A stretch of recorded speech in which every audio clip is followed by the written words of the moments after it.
Okay, I'm going to present the results for both sides of the lake. A new face in the group this year, Jeremy Holden. He provided all the data from the North Shore and reworked quite a bit and actually added a couple years onto the data string, which looks pretty good when we do the comparisons.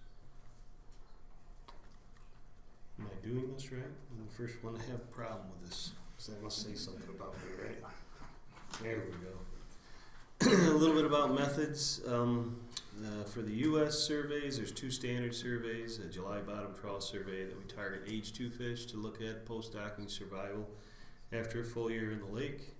The efforts spread out along the entire South Shore at pretty much even intervals, fixed transects and bottom trawling, across depth range of about 30 meters to 150 meters. We come back in the fall and we target adults, but we catch age 2 and older in the gill nets. We hit those same areas with random transects of gill nets set from the thermocline down at 10-meter increments down to 40 meters below the thermocline. The red stars indicate our stocking sites, which have been pretty much the same on the U.S. shore for about 30 years. I'm going to continue with the problems. One thing that's going on recently is we have more fish due to Fish and Wildlife Service renovation of the hatchery, and we're revisiting the prior fall fingerling, spring yearling comparisons to see if the advantage of spring yearlings still is the same as it used to be, about 2.4 spring yearlings for every fall fingerling you stock. So it takes 2.4 fall fingerlings to make one spring yearling. Had it backwards. So we've got 3 cohorts in, 2 at western site, 120,000 each. But this past year, in 2014, we were able to amp that up and actually do 4 sites with the same number. And these are all the same strain of fish, and we're comparing them to the same strain of spring yearlings. And I'll talk about that at the very end. The methods for the North Shore. The black dots are index gillnet sites from the Community Index Survey. Most of the data, Jeremy told me, still come from the Eastern Basin Index sites from later on in the summer, July and August, or August, September, is that right? July, August. But it's interesting that it's coming from the entire shoreline now, so we'll have data covering the whole lake again. And the blue circles are stocking sites through time, not just 2014, but throughout the survey time. For the South Shore, the target for stocking was changed to 500,000 fish in 1993. We've been near target for a lot of that time period. We've had some problems with the hatchery going down. More recently, we've had the Hurricane Irene effect here, where this cohort wasn't stocked. We've been at or near quota of 500,000 over the recent time period, and one of the more interesting things are these guys are going in. So Jim Markham, he probably presented some of this yesterday, has evaluated these for Lake Erie. They're Klondike strains. We're going to be doing something similar for Lake Ontario, and at least right out of the gate, they're doing some similar things that they were doing in Lake Erie, recruiting better than the average than the other strains are to the survey. Not broken down by strain, but the most recent stocking on the North Shore is at the quota, and the quota levels same, 500,000 spring yearlings for both sides of the lake. It's recently changed in the new plan to 800,000 on the U.S. shore and still 500,000 on the North Shore. And right now we're using those extra fish to do the fall fingerling, spring yearling comparisons. This is the results from the July bottom trawling on the South Shore. It's the numbers of age 2 caught per 500,000 fish stocked through time to give you a performance index. For a long period of time, we had really low recruitment, and that in part set up our stock for in a precarious level if anything came along to increase mortality. And I'll show you in a second what happens with that level of recruitment. But more recently, of note are these 2 large year classes that we've seen, and there's that effect of no stocking. But these 2 large year classes we've seen that are bigger than anything in this 20-year time trend. But when I went back and looked at those fish recruiting as age 4s and nests, these guys are just hitting there. Where we start to see them fairly abundant in the fall gill nets, these didn't show up. So it may be just noise. So that poor recruitment stage is also reflected in the gillnet catch of immatures shown in here in the bars, males and females, and recruitment was down similar to the H2s throughout this time trend. And with the stocking cuts and this lower recruitment, we went from this period of adult abundance to this period that we thought was stable in response to those stocking cuts, about 40% below the adult numbers, to match the decline in predatory demand that was hoped for. It looked like management really had their act together here. But the problem too here was that with this low recruitment, it set this stock up for a collapse. Sea lamprey predation doubled in this time span here, and the stock collapsed to a level we hadn't seen since before good sea lamprey control and before adequate stocking levels. But it's rapidly recovered, and in fact, over the last 2 years, we've reached a level higher than this point. But of note, this point here is made up of age 8-year-old fish and younger, which we suspect once the population ages, this is going to come down and again reflect this lower level of recruitment to a period reminiscent of the late 90s and early 2000s.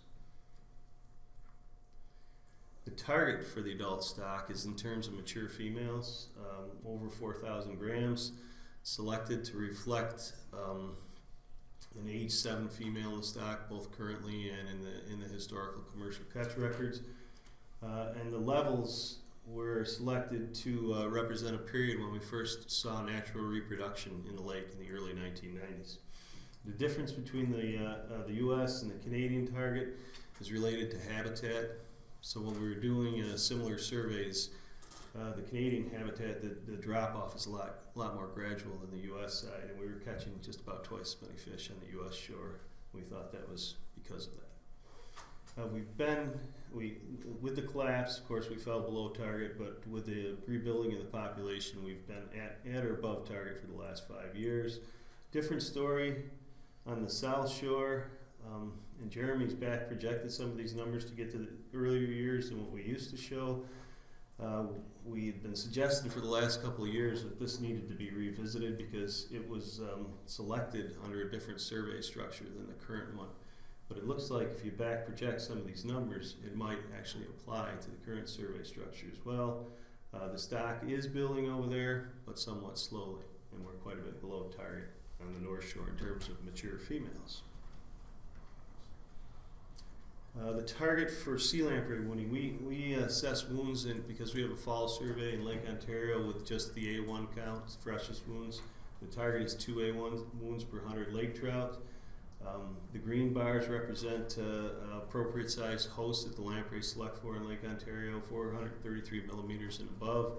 This again is from the South Shore survey, the South Shore netting. You can see the decline in CUE of that size host is reminiscent of the adult stock through time. The collapse of the population at the same time wounding doubled, and then as wounding was brought back under control, that quick rebuilding of the stock. This is condition, and we did it 2 ways here. This is condition of a 700 millimeter fish based on length weight regressions from all fish caught in September gillnets. It was thought that during this time period that aging of the stock and sea lamprey control had a strong impact on condition. So we went back and we looked at Fulton's K for age 6 males, and we're still seeing the same trend. If we focus on this time period here though, it looks like we're seeing the result of the ecosystem changes with a declining condition here that's been talked about quite a bit previously, and then the Goby effect here. And I have some diet data from Brent Metcalf that I'll show you as well that lines up pretty good with these years. If we add in the North Shore data with the South Shore data, so again this is condition about the same size fish, 700 millimeter fish or a 640 milliliter fork length fish in the North Shore. The same trends. So here's the North Shore data in the white, and then again the US data in the green. I guess the most positive note I have to bring today are these fish. So these are what we think are naturally reproduced fish. This is our time series of naturally reproduced fish caught in all surveys in the South Shore. So these are all bottom trawl surveys plus our gillnet survey in the South Shore through time. It's pretty much a standardized unit of effort. this catch of age 1s and 2s, if you sum the entire series here, it's about 162 fish. This represents 117 fish alone. If you take the mean of the series, this is more than 8 times higher. And if you take the highest point here, it's 3 times higher.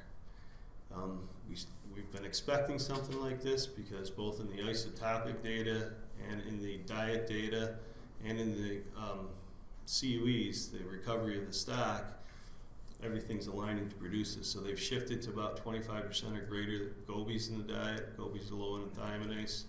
And now the stock structure is getting where we've got spawning year classes again. So we're hitting age 8 in terms of the 1 year class that got through during that time period.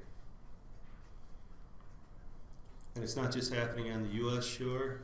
Recently on the North Shore and trawls, evidence in both terms of age 0s and age 1 fish. So age 0s, we're absolutely positive are native fish. There's a little bit at age 2 and older where we need to go to otolith isotopes to identify them. We're less positive of it, but usually age 0s and 1s, we're pretty close to 100% effective at identifying those fish when we test them with otolith isotopes. And so these ones are absolutely natives from the North Shore and most likely as well. So we're seeing it around the lake. It appears to be a lake-wide effect recently. We think this is part of the story. So this is Brent's data from the North Shore. This is from Gillnet data. He's also talked to anglers in the ice fishery, and the anglers that are fishing in the ice fishery are indicating that all the fish in stomachs of lake trout are around gobies. Those guys are represented in red here. And you can see that the sculpins and smelt are beginning to drop out in these upper bars, and they're being replaced by round goby more recently as goby colonized the lake in the mid-2000s and became more and more abundant. So that same thiomanase issue that appears to be going on in some of the other predators, we're not necessarily sure that that's still going on the same way with lake trout. It seems to be improving. So in summary, we're near quota with the stocking for both sides of the lake. Adult abundance has recovered, at least on the U.S. shore, and the trend is upward on the North Shore as well. We've seen a big jump in yearling survival for at least 2 year classes. We had that hole, no fish were stocked in 2011, so we couldn't assess them for that 3rd one. But when we look at these 2012s, they don't appear to be holding through into older ages in the gillnets. Wounding still looks really good out there. We're still below target, getting great control. Condition appears to be relatively high, although it's a similar trend. It has come down somewhat, but not to any large degree. Natural reproduction is ongoing. We're going to need to confirm that these fish that we're seeing are in fact natural recruits at the older ages, because we've got evidence of 4 age classes now. We've got them all the way up to the size that we'd expect to be age 4s. And this was also a lake-wide event, although they were highly concentrated down at the Niagara River, which seems to confirm some of the stuff that U.S. Fish and Wildlife Service is doing in the Niagara River, looking for native lake trout that are spawning up in there as well. The largest portion, about 100 of these fish, came off the mouth of the Niagara River. Diet, we're seeing in everywhere we look, we're seeing round gobies, both isotopes and separate diet surveys in the diet. And like I promised you, we do have some results from the H2 fall fingerling success study. For the 1st year class that we put 120,000 out at one site, we never saw any of them. And they should be age 4 now, and we still don't see it. The 2012 year class, the next one that went out, when we looked at them, it appeared to take 19 fall fingerlings to make 1 spring yearling, so it was 19-1 advantage in terms of spring yearlings. So it appears to have gotten much worse for fall fingerlings with ecosystem changes. And then when we see them again at age 2s, that's dampened somewhat, but still it's about 4 times worse than it was in the past. So it takes 8 fall fingerlings to make 1 spring yearling, or you can look at it, we get 8 spring yearlings from the same level of stocking. That's all.